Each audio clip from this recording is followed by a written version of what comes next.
ओम शांति।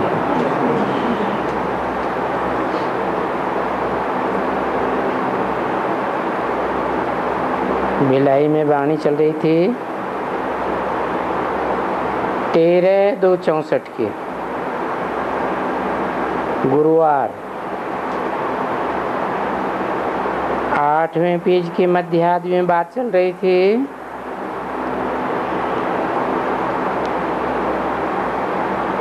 ब्रह्म मुहूर्त ये ईश्वरीय वेला है। इस समय में सबको ईश्वर को याद करना है।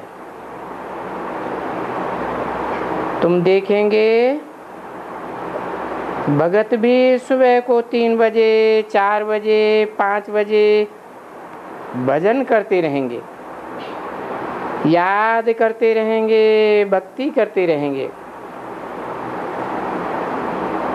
तुमको फिर क्या है? तुमको तो कोई भजन भक्ति करना नहीं है, सिर्फ बाप से मीठी मीठी बातें करनी है, बाबा की महिमा करनी है। बाबा आपने तो कमाल कर दिया, हमको 21 जन्म के लिए सुख देते हो। बाबा आप पर बलिहार जाऊं तो बलिहार जाएंगे या सिर्फ मुख से कहते रहेंगे बलिहारी जाऊं, माना बलिहार जाना है। ये सारी बातें भक्ति मार्ग में आती हैं कि तुम आओ तो हम बलिहारी जाएंगे। फिर मेरा तो एक दूसरा न कोई। ऐसे होगा ना तो ये गायन चला आता है। कहाँ से गायन चला आता है? गायन, पूजन, यादगार, त्योहार कहाँ से आते हैं? संगम युग की शूटिंग से ही आते हैं। जैसे और पर्व आते हैं ना, अच्छे अच्छे दिन, क्या कहते हैं उनको? बड़े दिन आते हैं याद करने के। तो बाप कहते हैं कि बच्चे अभी तो तुम्हारे बहुत ही बड़े दिन हैं, तो तुमको कोई दुनिया के मुआफिक नहीं मनाना है। दुनिया के मुआफिक कुछ भी नहीं मनाना। तुम्हारे तो सबसे बड़े दिन हैं, क्योंकि जिसको मनाते हैं वो वर्ष फिर से भूल जाते हैं। और तुम्हारे तो सन्मुख बैठे हुए हैं शिव बाबा।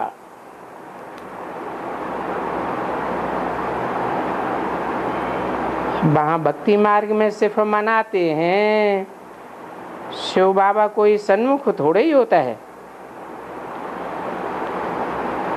यहाँ तो सब कुछ सन्मुख ही सन्मुख है।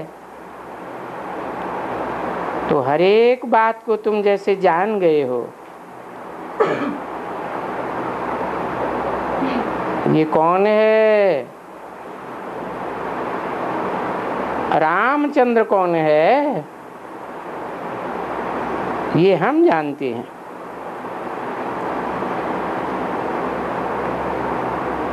ये रामचंद्र यहाँ नापास हो जाएंगे। ये नापास हुआ है ना,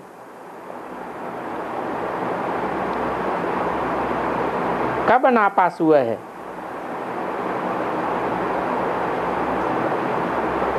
पास्ट में, प्रेजेंट में या फ्यूचर में? कहेंगे पास्ट में संगम युग में नापास हुआ। देखो ये बात तुम जानते हो ना,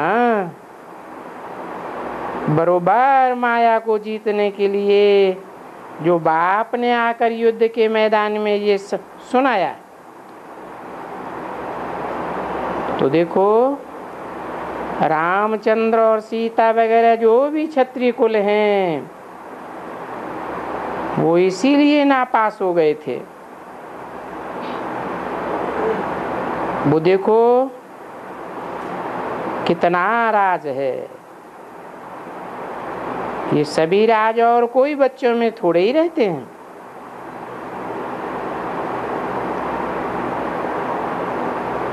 जिन जिन में बाबा कहते हैं सब में नहीं है, कोई तो एकदम खाली खाली है। अभी समझते हैं कि जितना तुम दिन में रहेंगे याद में रहेंगे उनका असर रहेगा। तो सवेरे सवेरे की तुम लोगों में ये टेव होनी चाहिए कि उठ करके बैठ जाना है। बाबा अनुभव करते हैं कि खाने पर बैठते हैं तो याद में खाते खाते 1-2 मिनट के पीछे भूल ही जाते हैं। तो बाबा अपनी भी तो बात बताते हैं कि भूल जाते हैं। उस भक्ति मार्ग में भी भूल जाते हैं। रात को भी बाबा को याद करते करते बच्चे भूल जाते हैं। फिर भी अमृत बेले में कोशिश करनी चाहिए, क्योंकि माया तो छोड़ती नहीं है, न दिन में न रात में। इसलिए इस याद में बहुत पुरुषार्थ चाहिए। उसमें भी सबसे अच्छा पुरुषार्थ काम में आता है सवेरे का। अमृत बेले रात को बाबा से बातें करना। 13 फरवरी 1964 की वाणी का 9वां पेज। सर्विस कैसे करें, कैसे दूसरों को बतावें। हमारी सर्विस में कितने हंगामे हैं, नई नई बातें हैं, कैसे समझावें। तो रात को बैठ करके चिंतन करने से बुद्धि में मक्खन भर जाता है। जब मक्खन रात को भरेगा तब सुबह को डिलीवरी होगी, नहीं तो बड़ा मुश्किल है। बहुत ब्रह्मा कुमारियां रात को तो अच्छी तरह से सो जाती हैं और दिन में खा लेती हैं। विचार सागर मंथन तो होता ही नहीं, फिर वो पॉइंट की धारणा ही नहीं होती है। बाबा खुद अपने अनुभव से बताते हैं कि कितनी पॉइंट रात को बड़ी अच्छी अच्छी आती है, कि उस पॉइंट को हम सुबह को बताएंगे परंतु सुबह को भूल जाते हैं। फिर कितना भी माथा मारते हैं तो कोई 1-2 याद आ जाती है और कितनी पॉइंट गुम हो जाती है। कभी कभी पेंसिल रखी रहती है तो 2-4 नोट कर लेता हूँ। ऐसे बॉम्बे में बाबा बहुत करते थे, क्योंकि वहाँ बहुत होते थे ना, बहुतों को दृष्टि देनी पड़ती थी। उन लोगों की अवस्थाएं वगैरह बहुत सुनते थे, यहाँ वहाँ सुनते ही रहते थे, आते थे बहुत। उनको समझाने के लिए अभी ये पॉइंट्स बैठ करके लिखे, ये तो जो सर्विस लेवल पर होंगे वो ही करेंगे, बाकी तो मुश्किल ही है। नहीं तो इसमें फायदा बहुत है, हेर पड़ जाएगी, टेव पड़ जाएगी। पीछे देखो कितने फर्स्ट क्लास सर्विस लेवल बन जाते हैं, कोई भी आएगा झट उनको खींच लेंगे, क्योंकि उनमें खींचने की ताकत रहती है ना, योग में रहते हैं। योग में रहने से ही कोई को खींचा जा सकता है। फिर उनको बैठ करके बाप का परिचय दो कि तुम अपने बाप को जानते हो, तुम आत्मा हो ना, शरीर तो नहीं हो। शरीर का बाप तो एक जन्म के लिए होता है, और आत्मा का बाप ये तो जन्म जन्मांतर का बाप है। वो तो स्वर्ग का वर्षा देने वाला बेहद का बाप है, स्वर्ग की रचना रचने वाला है, नरक की दुख की दुनिया रचने वाला नहीं है।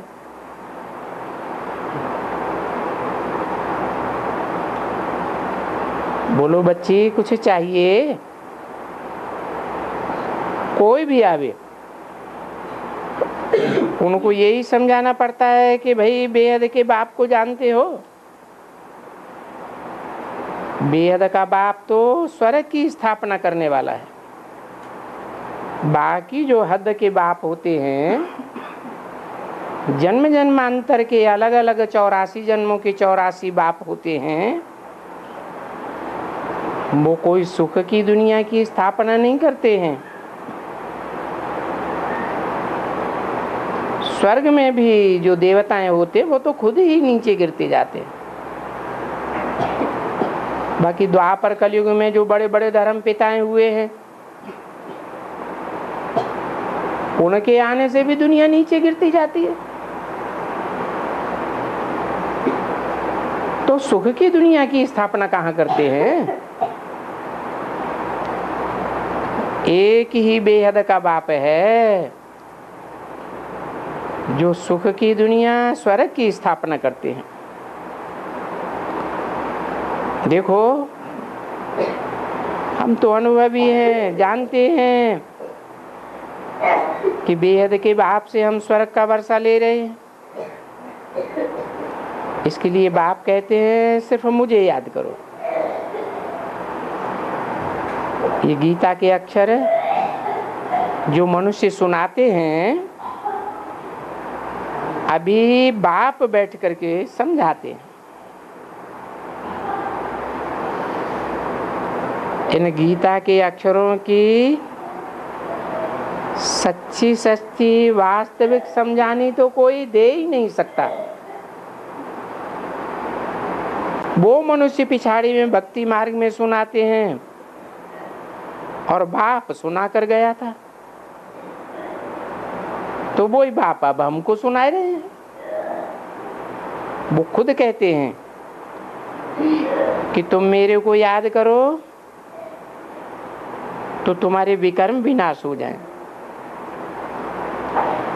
और स्वर्ग को याद करो तो स्वर्ग में आ जाएंगे। ऐसी मैं प्रतिज्ञा करता हूं। देखो, तुम्हें बाप को याद करना है तो निराकार की तरफ में कोई भी गीता वाला नहीं ले जाएगा। कहाँ ले जाते हैं? वो तो साकार कृष्ण की तरफ ले जाते हैं। तो किसको समझाने को बहुत सहज है कि अपनी आत्मा के बाप को जानते हो, शरीर के बाप को तो सब जानते हैं। बस समझाने के 2 अक्षर अच्छे अच्छे हैं। अब जरूर बेहद के बाप से भी वर्षा मिलता होगा। देखो ये चित्र रखा है ना, ये लक्ष्मी नारायण का चित्र है। इनको स्वर्ग का वर्षा किसका मिला हुआ है? अभी हम जानते हैं कि बाप ये वर्षा देने वाला है। अभी संगम युग में ही दिया था। अभी इनका वर्षा 84 जन्म में पूरा हो गया है। किनका? लक्ष्मी नारायण का जो वर्षा बाप से मिला था वो कितने जन्म जब तक चलता है? लक्ष्मी नारायण को जो बाप से वर्षा मिला था, बेहद के बाप से, वो वर्षा कितने जन्म तक चलता है? 21 जन्म तो पक्का है, परंतु लक्ष्मी नारायण तो पूरी श्रीमत पर चलते हैं या अधूरे चलते हैं? तो अगर पूरी श्रीमत पर चलें तो 21 जन्म का ही मिलेगा सुख का वर्षा, या जास्ती मिलेगा? जास्ती भी मिल सकता है। तो बताया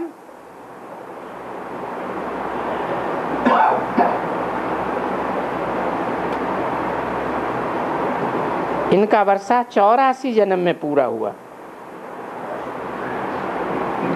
और इनके बाद जो षष्ठी रूपी रंगमंच पर आए उनका वर्षा इनके मुकाबले कम होगा, बराबर होगा, या जास्ती होगा? कम ही होता जाएगा। तो वही लक्ष्मी नारायण आप फिर से वर्षा ले रहे हैं।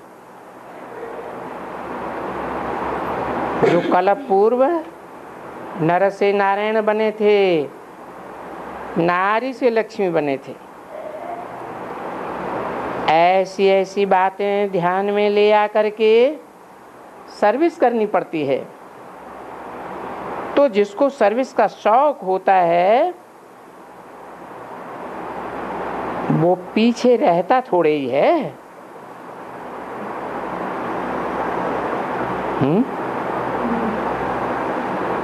पीछे माने बाद में। पहले पहले जब ज्ञान में आते हैं, बाप का परिचय मिलता है, निश्चय बुद्धि बनते हैं, तो बुद्धि सतो प्रधान होती है, अच्छी सर्विस कर सकते हैं। फिर बाद में ज्यों-ज्यों समय बीतता जाता है, औरों की बातें सुनते जाते हैं, औरों की मत मिक्स कर देते हैं शिव बाबा की मत में, या तो मन मत मिक्स कर देते हैं। तो क्या रिजल्ट होता है? सर्विस उतनी ही अच्छी करेंगे या सर्विस ढीली पड़ जाएगी? ढीली पड़ जाती है। तो देखो, कहाँ भी रहो, सर्विस का जिनको शौक होगा, तुम लोग कहेंगे आबू में सर्विस नहीं है। क्या?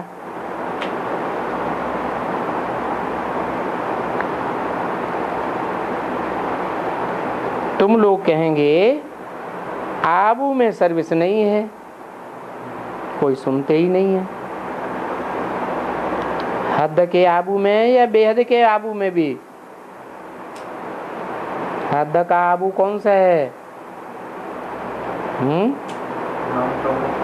माउंट आबू। अभी कहें कि हद का आबू है। अंत में कहेंगे बेहद का आबू। लेकिन बेहद भी दो प्रकार के बच्चों के लिए है। एक है रुद्र के बच्चे, शिव बाप के बच्चे, और दूसरे हैं ज्ञान चंद्रमा के बच्चे। तो जो रुद्र बाप के बच्चे हैं वो पहाड़ी पर बैठे बैठे ज्ञान लेते हैं या सर्विस फील्ड में भी लेते हैं? हाँ, जितना जितना सर्विस फील्ड में रहते हैं तो मनसा सर्विस में ही लगी रहती है, मंथन करते रहेंगे। जितनी सर्विस करेंगे उतना विचार सागर मंथन भी जास्ती होगा, और विचार सागर मंथन जास्ती होगा तो बाप की पहचान भी जास्ती होती जाएगी। तो तुम लोग कहेंगे आबू में सर्विस नहीं है।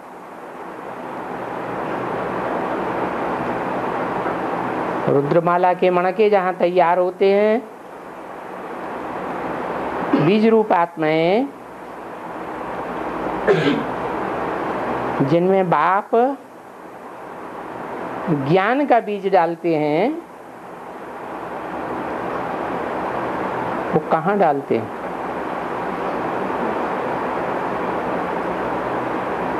आबू में डालते हैं। हद के माउंट आबू में डालते हैं क्या? नहीं। शिव बाबा के मंदिर में दो प्रकार के पक्षी देखे जाते हैं, एक कबूतर और दूसरे तोते। शास्त्रों में भी आया है, जो कबूतर होते हैं उनके गले में संदेश बांधा जाता है, तो संदेश गले में जो बांधा गया वो दूसरे राज्य में ले जाते हैं। कहते हैं ना गले पड़ गया, माना चाहते नहीं है, सेवा की इच्छा नहीं है, लेकिन करना पड़ता है, तो वो कबूतर बुद्धि है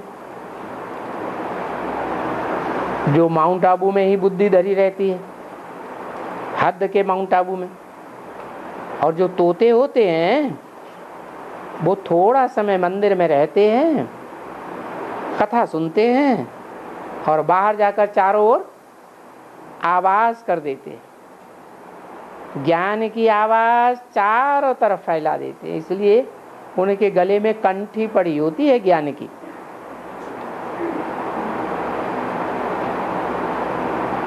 तुम कहेंगे आबू में सर्विस नहीं है, न वो स्थूल आबू में और न उस आबू में जहां आदि से लेकर के अंत तक गंध ही लगा पड़ा रहता है। मैं बोलता हूं आबू में जहां तहां बहुत सर्विस है। क्या? कौन से आबू में हैं? कौन से आबू में जहां तहां बहुत सर्विस है? माउंट आबू नहीं, हद के पहाड़ पर नहीं, जो बेहद का पहाड़ है, जहां ऊंची स्टेज में रहते हैं मन बुद्धि रूपी आत्मा से, वहां बहुत सर्विस है। सर्विस करने का ढंग चाहिए, ढंग ठीक नहीं होता है तो कोई सुनता ही नहीं है। युक्ति चाहिए, और गाली भी तो खानी पड़ती है ना। क्या? सर्विस करने वालों को गाली भी खानी पड़ती है, ऐसे थोड़े ही है कि नहीं खानी पड़ती है। गाली खानी पड़े कोई हर्जा नहीं है। क्यों? अरे पूर्व जन्मों का हिसाब किताब है। जो बाबा के राजयोगी बच्चे हैं, राजयोग सीख करके राजा जन्म जन्मांतर बनते हैं, तो राजा बनकर के दूसरों को दुख दिया होगा या नहीं दिया होगा? वो सारा हिसाब किताब अभी पूरा हो जाता है। जो राजा होते हैं अहंकार में आकर के कितना उलझुल बोलते हैं। तो पूर्व जन्मों का हिसाब किताब तुम्हारा पूरा होता है, इसलिए कोई हर्जा नहीं है कि गाली खानी पड़ेगी। तो भी देखो तुम्हारे चित्र ऐसे ऐसे निकलते हैं, जो कहाँ भी जाओ, किसके पास भी जाकर के समझाओ, क्योंकि तुमको तो बाप का ही परिचय देना है तो वो स्वर्ग का रचयिता। जिस बाप का परिचय देना है वो नरक का रचयिता नहीं है, स्वर्ग का रचयिता है। 13/2/64 की वाणी का 10वां पेज। तो बाप को याद करना है, क्योंकि ये अक्षर गीता में बहुत प्रसिद्ध है। क्या है? गीता में कौन सा अक्षर है? संस्कृत गीता में? अरे अच्छा पुराने ही बैठा दो है। अरे मन मना भव मध्याजी मामेव नमस्कुरु। क्या करो? मेरे मन में समा जा। मत माना मेरे, मना माने मन में, भव माने हो जा। अर्थात मेरे मन में जो संकल्प है अथवा जितने भी संकल्प हैं वो सब तेरे मन में संकल्प आ जाए, दूसरा कोई संकल्प ना आवे, तो मन मना भव हुए। फिर दूसरी सीढ़ी आती है, जब मन मना भव हुए तो मध्याजी भव। मेरे लिए यजन करने वाला बन। यजन करना माने यज्ञ करना, यज्ञ करना माने सेवा करना। ईश्वरीय सेवा में तन की, मन की, धन की, समय की, संपर्क की, संबंधों की स्वाहा। क्या करें तन मन धन को? ईश्वरीय सेवा में स्वाहा, यजन करें अर्थात यज्ञ करें। इसको कहते हैं मध्याजी भव। याजी माने यज्ञ करने वाला भव। वो मनुष्य सुनाते हैं और यहाँ बाप सुनाते हैं। क्या? वो संस्कृत की गीता मनुष्य सुनाते हैं और यहाँ बाप सुनाते हैं। तो बोलो, बाप अभी सुनाते हैं और किसी युग में नहीं सुनाते हैं। भगवान आकर के बच्चों को सुनाते हैं मन मना भव।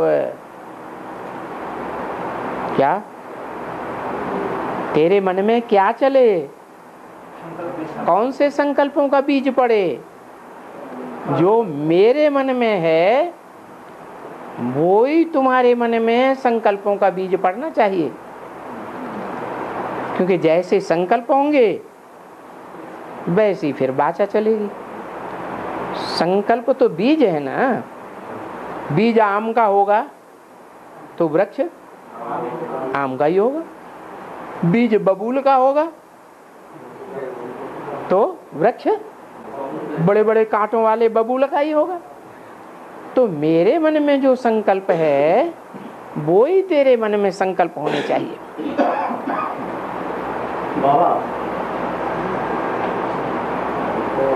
हाँ, मत याजी याजी माने यजन करने वाला, यजन, यजन से बनता है याजी। यजन करना माने यज्ञ करना, याजी माना यज्ञ करने वाला। हाँ है? क्या बोला? कोई सोच रहा है। हाँ, तो बताना चाहिए। बाप सुनाते हैं मन मना भव, ये बात कृष्ण नहीं सुनाते हैं। क्या? कि तू मेरे मन में समा जा, ये बाप है। अगर जिनको शौक हो तो कहाँ भी जाकर के थोड़ी सर्विस करके देखे। क्या? ये गीता ज्ञान की बातें सुनाने वाला कृष्ण बच्चा नहीं है जिसकी तुम पूजा करते हो मंदिरों में जाकर। मंदिरों में जाकर कृष्ण बच्चे की पूजा करते हैं ना, वो तो बच्चा बुद्धि है, वो कैसे ज्ञान सुनाएगा? बाप सुनाते हैं, भले गाली खाए। हम लोग कहेंगे गीता का भगवान तो कृष्ण है, ये क्या बोल रहा है? 100 में से एक को भले पकड़ लेवे, जरूर 100 को सुनाएगा तो एक जरूर पकड़ में आवेगा। परंतु इतना पुरुषार्थ करना कोई में मुश्किल है, इतना शौक भी बहुत कम है किसको समझाने का। नहीं तो क्या तुम लोग समझते हो यहाँ सर्विस नहीं है? कहाँ? आबू में। कौन से आबू में?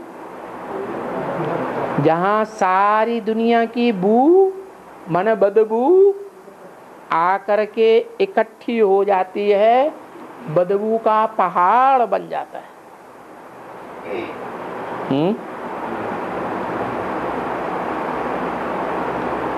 कहाँ सारी दुनिया की बदबू आकर के इकट्ठी होती है?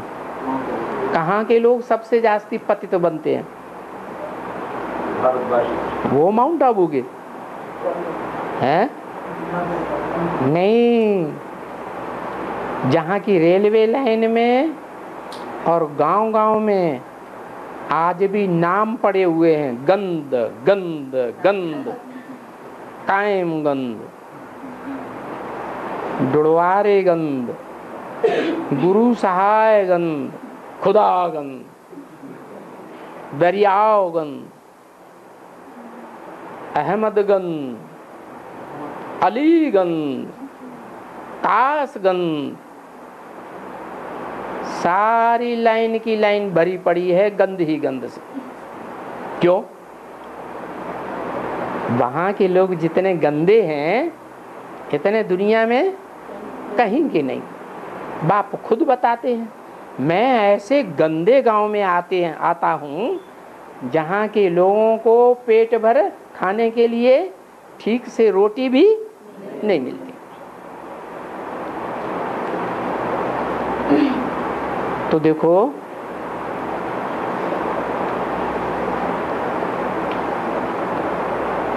यहाँ सर्विस बहुत है। वाह, जो भी सर्विस में वहां रहते हैं। देखो, बॉम्बे में मधु था, कपिल मार्केट में रहता था। क्या नाम क्या था? मधुबनी। क्या होता है मधुबनी? शहद। कपिल मार्केट में रहता था। कपिल मार्केट में अभी चित्र बना रहे हैं, जड़ या चैतन्य है? वो तो जड़ चित्रों की बात है। जड़ बुद्धि वाले बच्चा बुद्धि ब्रह्मा बाबा के मुख से बोली। अब चैतन्य चित्र भी तो कहीं बनाए जाते होंगे। कहाँ? कपिल, जहां कपिल मुनि की भूमि है, उस भूमि का नाम है कंपिल। तो बोला वो मधु कपिल मार्केट में रहता था, जहां अभी चित्र बनाए रहे हैं। अभी माने कभी, ये मुरली कब की है? 64 की। उस समय जब बोला तो सुनने वालों की बुद्धि में हद का मधु था या बेहद का मधु था? हैं? हद का मधु था। और अभी तो एडवांस ज्ञान चल रहा है। अभी कौन सा मधु होना चाहिए? बेहद का मधु होना चाहिए। कपिल मार्केट में चित्र बनाए रहे हैं, सबको जा करके दो और समझाओ कि हम अभी इस बेहद के बाप से वर्षा ले रहे हैं। क्या ये बेहद का बाप मीठा है या कड़वा है? बहुत मीठा है, शहद जैसा मीठा।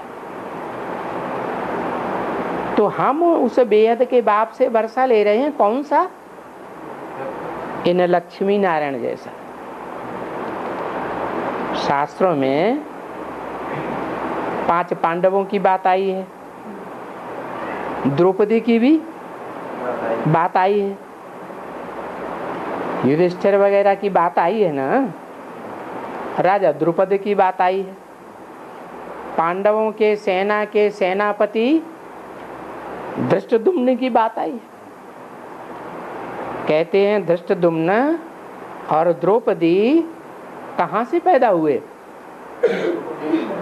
हैं? यज्ञ कुंड से पैदा हुए। उनकी यादगार द्रौपदी कुंड बना हुआ है। कहां? कंपिल में। तो द्रौपदी ये जो नाम लिया, इसका महाभारत में नाम बहुत प्रसिद्ध है या नहीं? बहुत प्रसिद्ध नाम है। वो द्रौपदी भी और वो पांडव भी अभी वर्षा ले रहे हैं। कैसे? ये मनुष्य वर्षा नहीं दे सकते हैं। मनुष्य तो भक्ति मार्ग में जो करके गए हैं वो ही गाते रहते हैं। परंतु क्या करें, उनमें वो मेहनत चाहिए। इसमें लज्जा बज्जा की बात नहीं है। कोई ठुकराएगा तो कोई फिर स्तुति निंदा करेगा, कोई 2 बातें हम कह देंगे तो ये सभी सहन करना पड़े।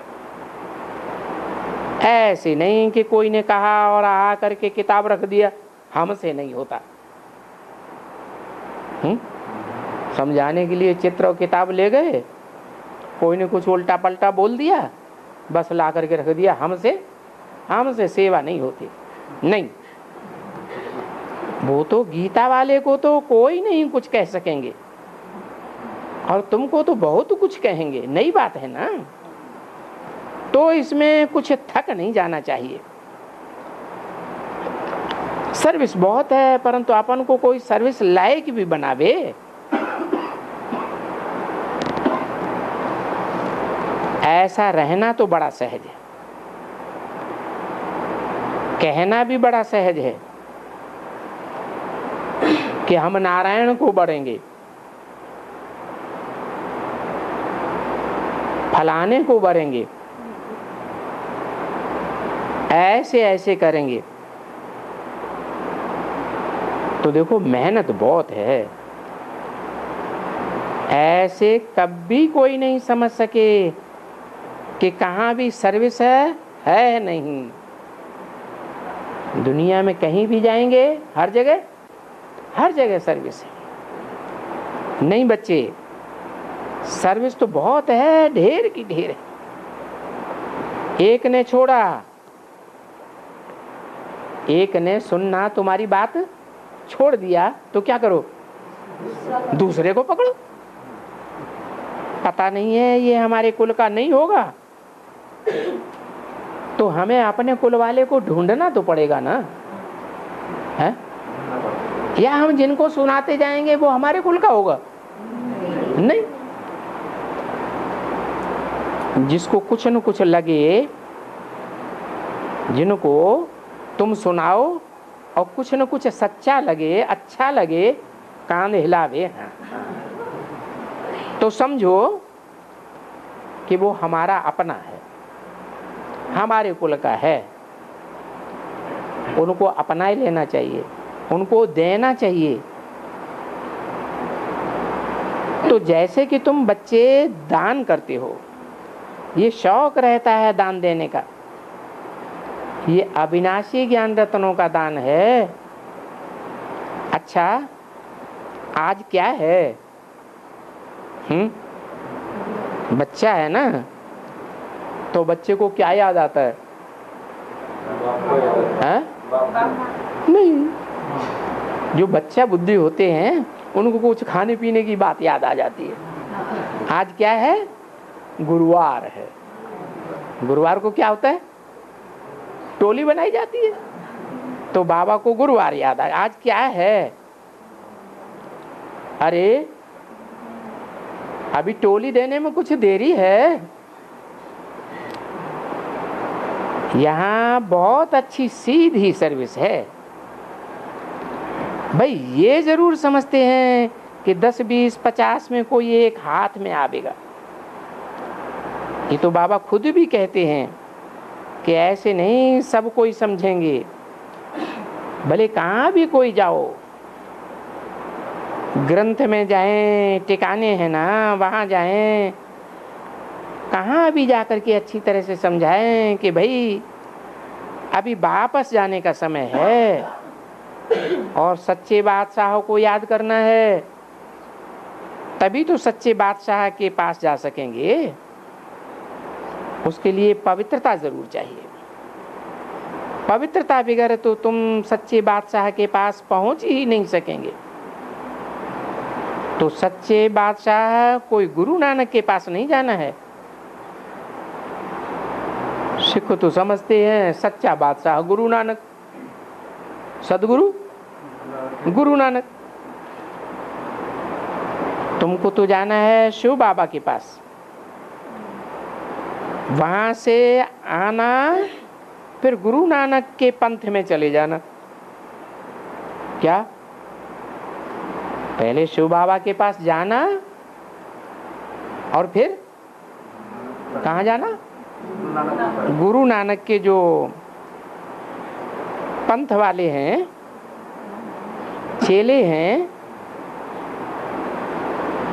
ग्रंथ साहब को पढ़ने वाले हैं, उनके पास चले जाना। युक्तियां तो ढेर समझाई जाती हैं, पर पब्लिक में बाप नहीं जा सकते हैं। क्या बाप किसके बीच जावेंगे? पब्लिक में जावेंगे या बच्चों के बीच में आवेंगे? देखो, माँ तो पब्लिक में जाती है ना, माँ जाती है तो बहुत से आ जाते हैं, है? माँ जाती है तो बहुत से आ जाते हैं। ऐसे तो बाबा नहीं जाते वहां। बहुत सिपाही भी आते थे, बहुत पब्लिक आती थी। सभी धर्मों के लिए एक बात बहुत अच्छी है कि भाई बाप कहते हैं अब ये नाटक पूरा होता है, अभी देह का संबंध छोड़ करके महाम एकम याद करो। ये दुनिया एक बेहद का नाटक है, अब ये नाटक पूरा होता है। तुम नंगे आए थे और नंगे वापस जाना है। क्या मतलब है? जब बेहद के बाप के घर से आए थे, ब्रह्मलोक से आए थे, तो तुम ये शरीर रूपी कपड़ा धारण करके नहीं आए थे, नंगी आत्मा आई थी ज्योति बिंदु। और जब वापस जाएंगे तो भी ये शरीर रूपी कपड़े के साथ वापस नहीं जाएंगे। कैसे जाएंगे हैं? ये कपड़ा उतारना पड़ेगा, या तो पुरुषार्थ करके उतार लो, मैं आत्मा हूँ आत्मा हूँ आत्मा हूँ, झड़ी लगा दो, या तो कर्म भोग भोग करके देहभान को छोड़ दो, या तो धर्मराज के डंडे खा करके देहभान छोड़ना पड़ेगा। जाना तो नंगा है, ये शरीर के कपड़े वहां नहीं जाएंगे, क्योंकि अभी सबका पार्ट पूरा होता है, सभी धर्मों का पार्ट पूरा होता है। ऐसे नहीं कि जो पुराने सनातन धर्म वाले हैं उनका पार्ट पूरा होता है, नहीं, सब धर्मों का पार्ट पूरा होता है, सबको वापस जाना है। इसलिए बाप को याद करने से तुम विकर्मों को विनाश करेंगे और उनके वर्षे को पाई लेंगे। देखो अभी अंत समय है तो चढ़ना चाहिए। क्या कोई सीढ़ी लगी हुई है जिस पे चढ़ना चाहिए हैं? अरे हाँ, ये उल्टी सीढ़ी है 84 जन्मों की। जितना जितना हम पुरुषार्थ में पक्के होते जाएंगे तो हम ऊपर की ओर चढ़ते जाएंगे। याद की अवस्था हमारी पक्की होती जाएगी। जब हम द्वापर की सीढ़ी चढ़ जाएंगे, त्रेता में कदम रखेंगे, तो क्या होगा? उसकी पहचान क्या होगी? उसकी पहचान होगी कि शरीर में से जो शक्ति क्षीण हो जाती है, वो शक्ति क्षीण होना स्त्री की भी बंद हो जाएगी और पुरुष की भी बंद हो जाएगी। क्यों? क्योंकि उस समय तक देह भान से हमारा बहुत कुछ पीछा छूट जाएगा। तो देखो चढ़ना चाहिए। क्या गीता में भी क्या कहा है? नात्मानम अवसादेत, आत्मा को अवसाद माने नीचे नहीं गिराना चाहिए। ये मन बुद्धि रूपी आत्मा है ना, इसको क्या करना चाहिए? ऊपर ले जाना चाहिए। वंडर है तो ये नारायणी नशा चढ़ने का गाया जाता है। नशन शब्द में है, नुकसान है। बिगर नशे नरको नारायण के। क्या? अगर नर को नारायण बनने का नशा नहीं है तो नुकसान ही नुकसान है। और नशों में 13-2-64 की वाणी का 11वां पेज। नर को नारायण बनने का ज्ञान का नशा तो अभी बाप देते हैं। मनुष्य के पास तो ये ज्ञान का नशा है ही नहीं। एक है भक्ति का नशा। भक्ति का नशा चढ़ाने वाला है या उतारने वाला है? हैं? उतारने वाला है। हिस्ट्री क्या कहती है?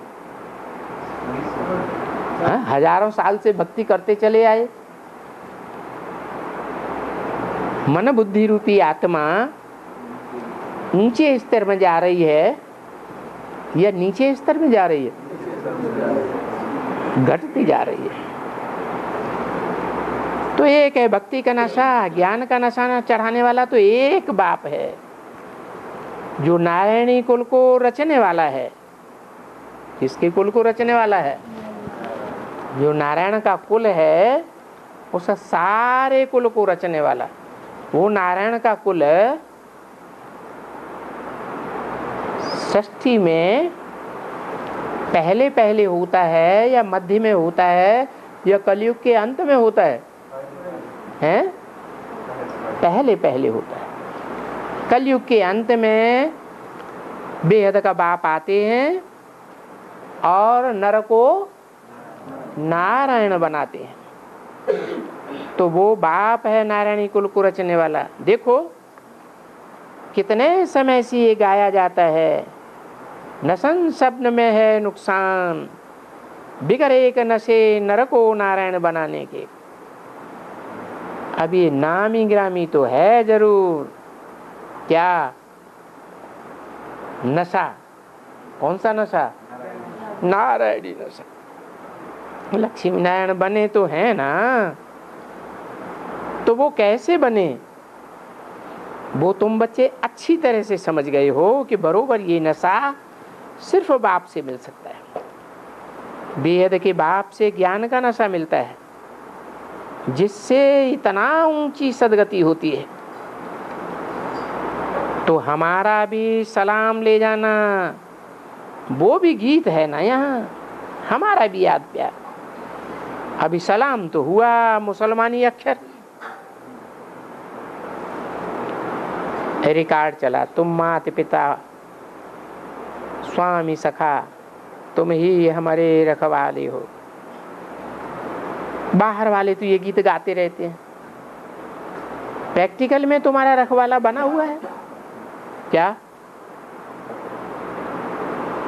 भक्ति मार्ग में गाते हो तुम मात सहायक स्वामी सखा, तुम ही एक नाथ हमारे हो, तुम ही हमारे रखवाले हो। सिर्फ गाते हैं या उन्हें रखवाला मिलता है? वो तो सिर्फ गाते हैं। प्रैक्टिकल में तुम्हारा रखवाला तो बना हुआ है क्या? तुम्हें प्रैक्टिकल में मिला हुआ है या सिर्फ तुम गाते हो? और ब्रह्मा कुमारियां सिर्फ कहती हैं कि हमें मिला हुआ है, मिला हुआ है। फिर पूछो कहाँ है तो कहेंगे तो सूक्ष्म वतन में है, ब्रह्मा बाबा में है, गुलजार दादी में जब आएगा तब हम बताएंगे। तो देखो इसको अंग्रेजी में क्या कहते हैं? क्या कोई अक्षर है प्रैक्टिकल और नॉन प्रैक्टिकल? देखो हमारे पास अंग्रेजी पढ़ा हुआ है इतना अच्छा नहीं है कोई। किसी ने कहा प्रैक्टिकल और थ्योरेटिकल। हाँ थ्योरेटिकल कहते हैं, तो दुनिया सभी है थ्योरेटिकल में और हम हैं प्रैक्टिकल में। हमको अभी बाबा का हाथ मिला हुआ है। हाथ माने हैं? हाथ माने क्या है? वो है साथ, बुद्धि में है माने साथ है, और हाथ मिला हुआ है माना श्रीमत रूपी हाथ मिला हुआ है। मत माने बुद्धि, बुद्धि माने हाथ। जैसे हाथ से कोई चीज कैच की जाती है, ऐसे ही भगवान की बातें भी कैच की जाती हैं। तो देखो हमको बाबा का हाथ मिला हुआ है, वो खेवैया का हाथ मिला हुआ है क्या? हमारे इस शरीर रूपी नवैया को खेने वाला वो खेवैया, जो ये शरीर रूपी हमारी नैया विषय वैतरणी में पड़ी हुई है। कहाँ पड़ी हुई है? विषय वैतरणी कहो, विषय सागर कहो, उसमें नवैया पड़ी हुई है। वो बाप हमारा खेवैया है, कहाँ ले जावेगा? विषय वैतरणी नदी के उस पार ले जावेगा। देखो अभी हम प्रैक्टिकल में, वो तो रड़ियां मारते रहते हैं, फिर रिकॉर्ड बजा पितुमात सहायक स्वामी सखा तुम ही एक नाथ हमारे हो। अभी दुनिया का जो पतित पावन है उसको ही खिवैया कहा जाता है, क्योंकि सारे संसार की नवैयाएं माने शरीर रूपी नवैया कहाँ पड़ी हुई है? संसार रूपी विषय सागर में पड़ी हुई है और बाप खेबैया है,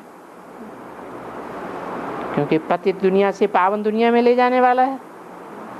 अभी पतित दुनिया किसको कहा जाता है और पावन दुनिया किसको कहा जाता है? पतित दुनिया माने जिस दुनिया वालों की मेंटेलिटी पतित हो जाए, मेंटेलिटी काम क्रोध लोभ मोह अहंकार में गिरती चली जाए, उसको कहेंगे पतित दुनिया। कोई भी मनुष्य मात्र, विद्वान आचार्य पंडित, देखो दुनिया में कितने हैं, करोड़ों के अंदाज में बड़े बड़े पढ़े लिखे हैं, उनको ये मालूम ही नहीं है कि पतित दुनिया किसको कहा जाता है और पावन दुनिया किसको कहा जाता है। बताओ, है? पतित दुनिया किसको कहा जाता है?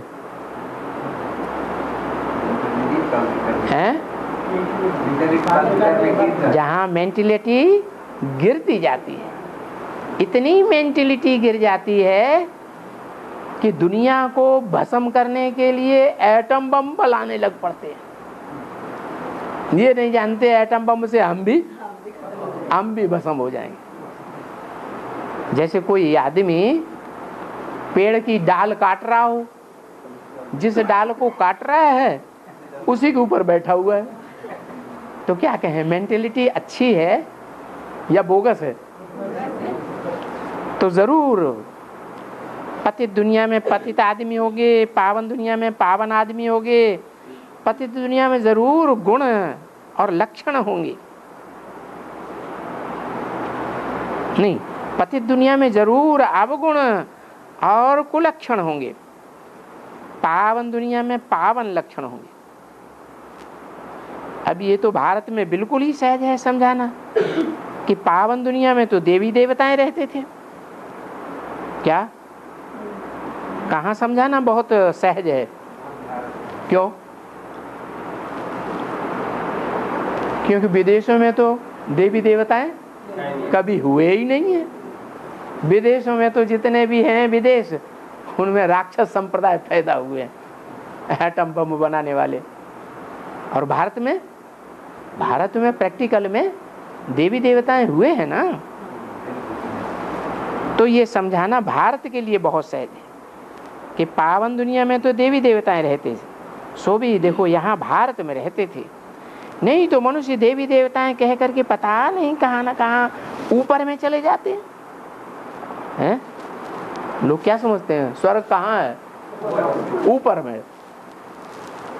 नहीं, ऊपर में स्वर्ग नहीं है, इसी दुनिया में स्वर्ग था। जो ऊंची स्टेज में रहते थे, क्या नीची मेंटेलिटी वाले नहीं थे क्या? कैसे ऊंची मेंटेलिटी में रहते थे? नीची मेंटेलिटी में नहीं रहते थे। मेंटेलिटी माने मन बार बार उनका नीचे नहीं जाता था भ्रष्ट इंद्रियों में। कहाँ जाता था? आत्मिक स्थिति में उनका मन जाता था। ऊंची स्टेज वाले थे।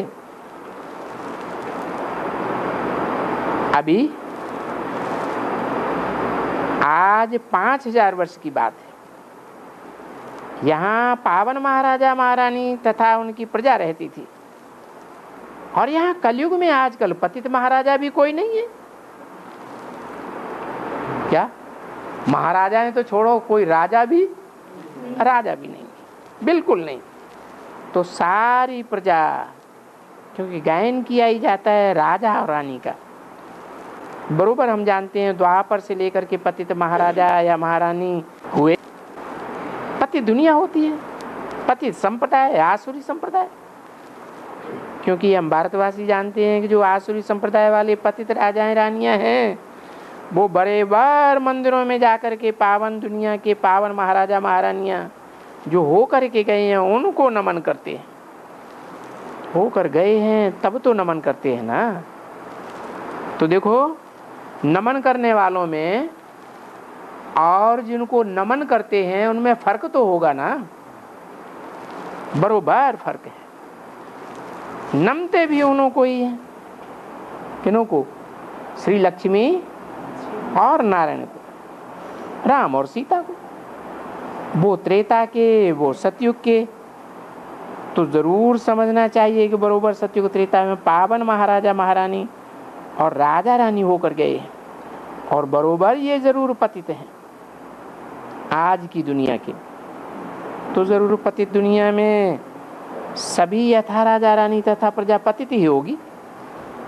राजा रानी होते हैं सबसे बड़े होते हैं, महामंत्री से भी बड़ा, सेनापति से भी बड़ा, ऊंचे ऊंचे अधिकारियों से भी बड़ा, और साहूकारों से भी बड़ा, और प्रजा वर्ग में सबसे ऊंचा स्थान उन्हीं का होता है।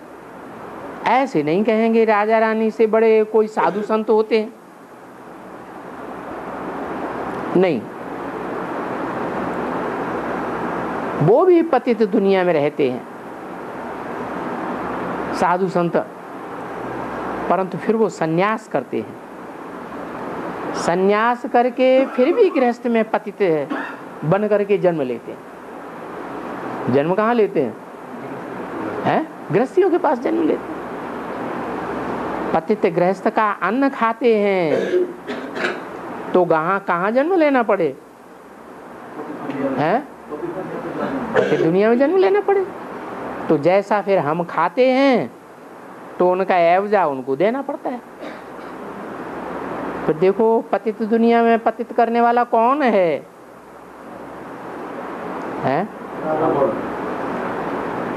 सन्यासी भी पतित बनते हैं, पतित दुनिया में जन्म लेते हैं।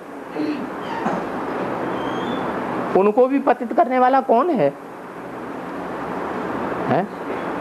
सन्यासी घर घाट का सन्यास करते हैं, पत्नी बीवी बच्चों का सन्यास कर देते हैं, छोड़ देते हैं, तो क्या उनको मन से भूल जाते हैं कि मन में याद रहता है, और बार बार याद आएगा तो अंतमते सोगति हो जाती है। तो फिर कहाँ जन्म मिलेगा? उसी दुनिया में जन्म मिलता है। तो देखो ये काम महाशत्रु है, बिख है ना। तो साधु संत महात्माएं जन्म जन्मांतर बिख से ही पैदा होते रहते हैं। ओम शांति।